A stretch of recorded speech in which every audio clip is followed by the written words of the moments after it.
Hi, thanks so much for joining me. I'm Danny, otherwise known as the Glitter Rose here on YouTube, but also over on Instagram. I thought I'd share this tag that I've made. I'm going to pop it in my tag book, so it's another page for it. I've done some different techniques, including using a watermark ink pad, along with some metallic gilding flakes. I haven't used them before, and I love the results. I love this tag. You can really see the sparkle. So I've used pan pastel in the writing. It's a cool technique. And it really twinkles under the lights. Don't know if the camera's picking up how pretty this tag is, but in person it's gorgeous, if I dare say so myself. The background I made using the Dinkles, and it's such a simple technique, but it really gives such a beautiful result, along with their beautiful mop brushes. I'm glad I got those. So if this is of any interest, stick around, hit the like button and subscribe for more content just like that. Thanks, guys. Okay, so I've got my Dina Wakley, I think it's the number 10 tag, along with Lavinia Stamps mop brush number 2. And I'm starting off with some purple dinkles and just dabbing it on. Just dabbing it where I think I want the colours. It doesn't matter too much because they have a tendency to blend together, which is nice. But in my mind, I have an idea. I sort of want a purpley sunset or purpley night sky, and then some grass beneath her.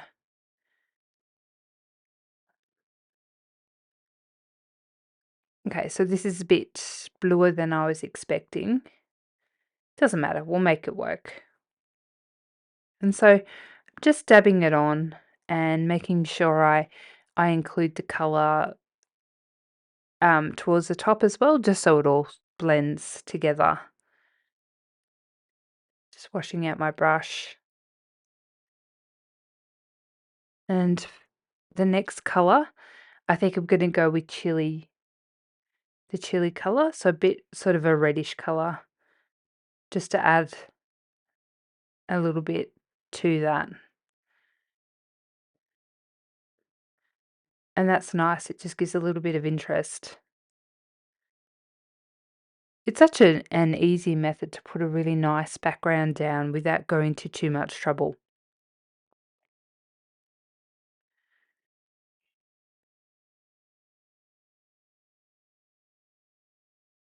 So I just dab it on. Having more or less water on your brush will either water it down or um, you can have it stronger depending how much water you've got on your brush. But I like that. I think that's looking really pretty. I'm going to dry this off. I really like this. The ready parts look a little bit cloudish to me, so I think I can design something around that. Maybe she's coming out of a pond, a greeny bluey pond, because it doesn't look like grass.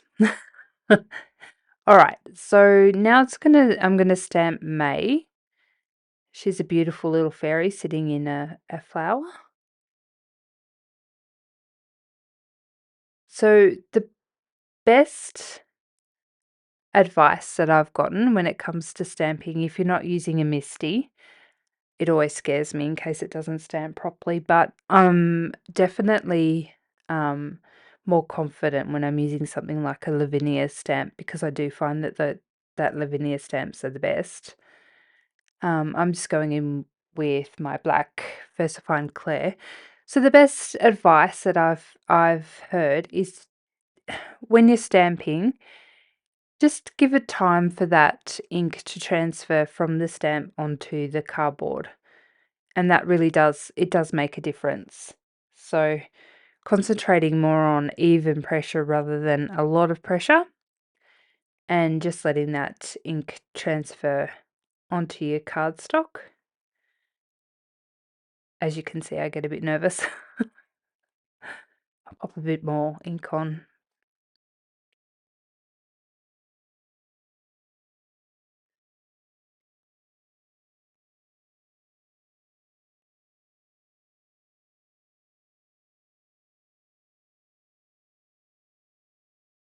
I'm always worried I'm gonna drop it or move it or something.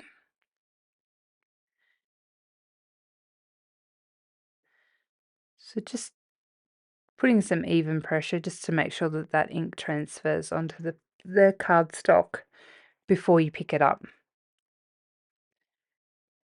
Oh, perfect. I'm not sure why I was so worried. Look at that, isn't it gorgeous? I'm gonna pop some clear embossing powder over this and heat emboss it, and I'll be back. Okay, I'm gonna try a different technique, and this time I'm stamping a font stamp in Versamark. And I'm just going to randomly stamp this around the tag, so around the edges. Doesn't have to be even. In fact, I don't want it even. I just want it really random, just so you can lightly see it, just to give it that extra texture and that extra interest. These sort of things make your work look less sort of flat and definitely gives the eye a little bit more interest, something else to look at. That should be good. And now I'm gonna grab my Posca. No, pan pastel. Sorry. My brain today, I swear, it's just so sluggish. So I'm grabbing my bright gold or deep gold pan pastel and then one of my stencil brushes and running that over where the writing is, and the pan pastel will be picked up by that Versamark ink. And it's a very light sort of um an effect. It's very different than if I were to use a gold ink pad. It sits back in the background a lot more, but it's still there and gives it that nice marker effect. Oh, I love it.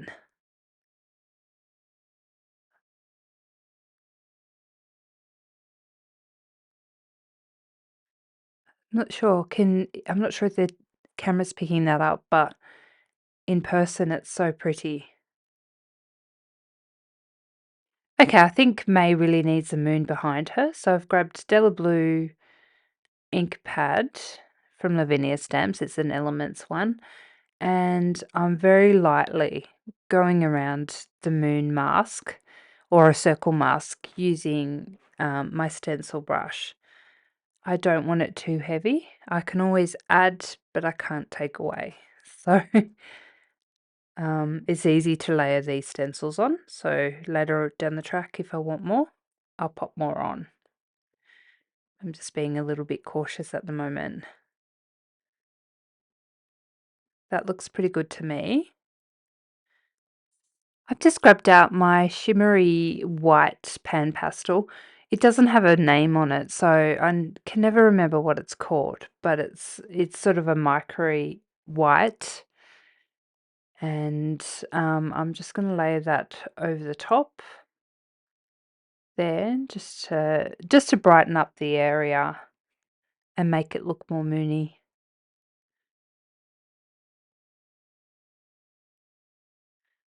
This is the fun thing about doing something like this. It's you get to play with lots of different suppliers. I know I say it, but I appreciate how creative you can be. Decided I need to deepen up that moon, so I'm going over with a bit more of that blue and a bit more white. And then I'll grab out some grey pan pastels and pop some craters in, I think. My mum very generously gave me her collection of pan pastels, and in that set there were some fantastic makeup type applicators. I think that the ones that she gave me were actually meant for pan pastels. They're not pan pastel branded, but they're for this sort of work. But they do look like the old style eyeshadow applicators. So I'm just using that and I'm just rubbing on some dark grey. And that just gives it that look um of the craters on a moon. It doesn't have to be perfect. Just gives it that little bit of extra um sort of shading to make it look like they're there and that it's just not like a circle in the sky, if you know what I mean. Okay, so I've used two different greys, a dark one and a lighter one, and I think that looks good. I'm just going to grab out some stamps and we'll just do some stamping to finish her off. All right, so I'm going to go in with Shady Lane by Versafine Clair. Sorry, I've got a new camera and I'm not 100% sure of the focal length distance for focusing. So it's Shady Lane anyway by Versafine Clair. And I'm just stamping this cool, I think it's called a moon pod by Lavinia Stamps, and just randomly stamping it just to add a little bit of extra interest and make her look like she's not just on her lonesome out there. There's some foliage. And I think I want an uneven number, so I'm just going to stamp this again.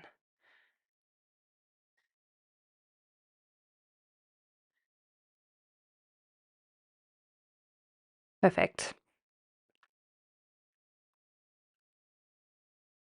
Okay, so I've grabbed out my cool little stamp that looks like a blade of, or a tuft of grass, and I'm just going to randomly stamp that.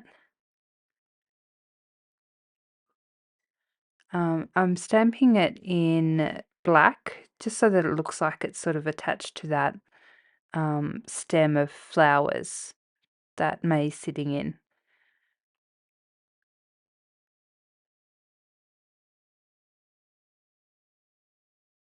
That just sort of roots her, and then I'll probably colour in the ground just to root her down even further.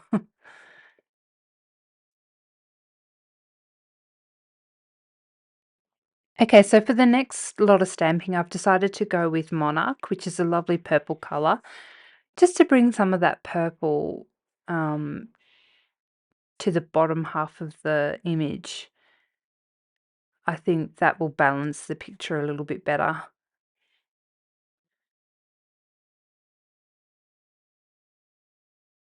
And again, just randomly stamping them. They don't need to be perfect.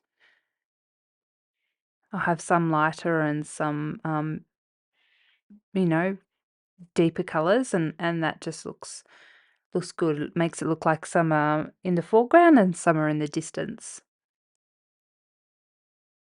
And I'll just frame these stamps around the main image, just so that it brings your eye to the centre. That's looking pretty good.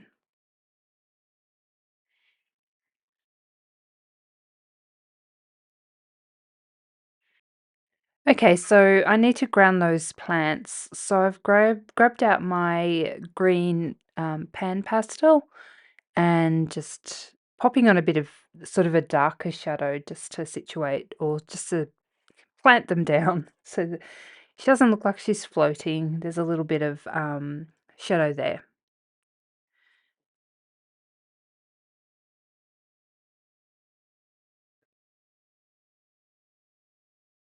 Doesn't need to be too detailed, just enough just to give it that little bit of extra dimension. Using a really dark purple now, and the stamp I think is a tree branch, but I think it works upside down this way as a bit of a frame. So I'm popping a curtain up the top just to finish the picture off and again to frame it. Just randomly stamping it, doesn't have to be perfect. It's looking pretty good. I just want to jump in here and welcome all my new subscribers and thank my older subscribers. It's wonderful to have you here. My channel's only new, so seeing my subscribe count go up so quickly is really it's amazing for me. I didn't think it would happen this quickly. But I would like to thank everyone and, I appreciate each and every one of you. I know that there's lots of choice when it comes to your viewing time, so any time that you spend with me, I really appreciate. Okay, so now I've grabbed out my gel pen and I'm just going around the outside of it just to try and illuminate that moon a little bit more. And I'm having difficulty with my pen. So I'm not doing harsh line. I'm sort of doing a line, bit of a scribbly line this time, and then I'm smudging it out.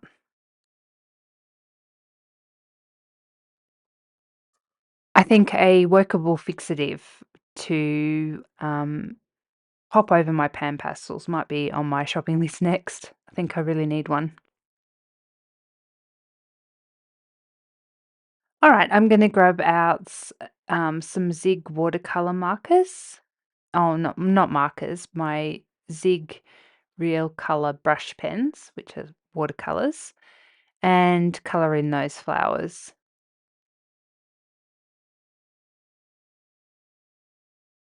Just coloring between the embossed lines.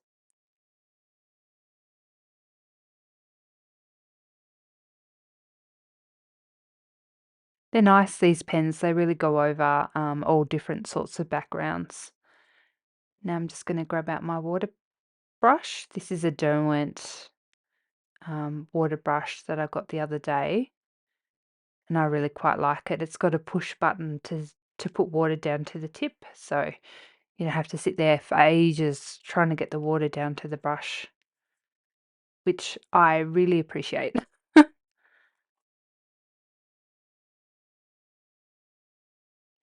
I'm going to colour in those wings gold. Usually I like to leave them a little bit see-through, but I think gold metallic would be really pretty. I'm not in love with how my moon looks, so I've grabbed out my Stella white pen. It's a bit of a thicker tip, but it's softer than the white gel pen. And I'm just running around it again. And I think I might hop on a little bit more blue using the stencil brush, um, just to soften that line up. I can tell already that the white is still illuminating through that blue, but it's not so sharp. I think because the background is so soft that the white just looks a little bit too much. And I'm happy with that now. Just grabbed out some Poscas and I'm just popping on some little dots. I don't want anything too much, just a little bit of auras or fairy dust, just a little bit more interest. I've done it in teal and now I've grabbed out my yellow. Okay, now to frame this image, I'm just running around the edges with a purple, and that'll just bring your eye into the middle and just finish it nicely. So I always just grab a little bit on my stencil brush and then I rub it off onto the cardstock. Rub it off onto the paper or the glass mat and then brush it onto the piece. That way you won't get any clumps and it's more of an even blend. Okay, so I've grabbed out some Barely Arts glue and I've dabbed a little bit on my finger, and then randomly I'm going around the edges and just rubbing a little bit of that glue on. And then I'll blast it with my heat gun so it's tacky, and we'll pop some of those gold leafing flakes on. I'm excited about this. Okay, so I'm just picking up some of that gold flake on my finger, and then I'm rubbing my finger over the tag. I'm not 100% sure where the glue is, but where the glue is, it's just grabbing hold of that gold flake, and it's just giving that little bit of magical sparkle. I love it. In my last tag, I used foil, so hot foil and a bit of glue and a very fine glue pen, but I really love this result, probably a bit more. It's sort of chunkier and a lot more obvious. This is what I've used. It's the dual color, and I really recommend it. I'm gonna be on the hunt for more. Oh, I'm hopeless. Like I don't have enough supplies as it is. And this is the card finished. I'm gonna pop. Oh, I love those gold flakes. I think they're gorgeous. I'm gonna pop on my ribbon, and I'll be back. And here's a finished tag. Oh, I think she's so pretty. And in person, it's just gorgeous. One of my favorites. I really do love using Dinkles and the mop brush. I think they're quite a beautiful background. I love how I used my pan pastel and the gilding flakes, and I had so much fun. Anyway, thanks so much for joining me, guys. Be sure to hit the like button. Let me know down below if you think she's in a greeny bluey field or if she's in the middle of a pond. I can't decide. All right, till next time. Thanks for watching. Bye for now.